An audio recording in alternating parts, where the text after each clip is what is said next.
আরে ওই দেখ নাগরাজ, আরে ওর হাতে বস, দেখো তো একটা মণি আছে।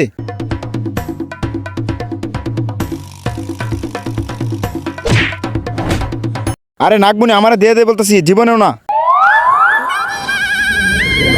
আরে তুই এটা কি করতেছস? আরে এটা তো গোবর, গোবর দিয়ে শরবত বানিয়ে তোকে খাওয়াবো, যাতে তুই তাড়াতাড়ি করে বমি করে দিস এবং সাথে নাগমণিটাও পড়ে যায়।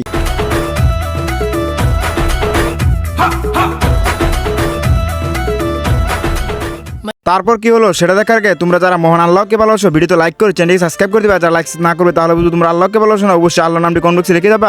আরে আমি তো ইচ্ছাধারী নাগরাজ, আমার তো বমি টমি কিছুই আসে না, আমাকে কিছু করতে পারবে না, এর ব্যবস্থা করে রাখছি। দাঁড়া, আরে ডাক্তার, আরে কারে ইংলিশ মারতে পারবো? আরে আমার না ওই যে ওরে ইংলিশ মারো, তাড়াতাড়ি মারো। আ আ আরে এই তো আরে এটা দেখা যাচ্ছে মনে হচ্ছে, এই নাও তোমার নাগমণি। আরে এটা তো দেখা যাচ্ছে নাগমণি, আরে এটা তো নাগমণি বোঝা যাচ্ছে না রে। আরে এটা কি রে, বুঝলাম না। আরে এটা তো নাগমণি না, এটা তো আমার কিডনি সাইডে একটা পাথর হয়েছিল, এটা তো ডাক্তার সাহেব আমাকে ভালো করে দিয়েছে। ইয়ে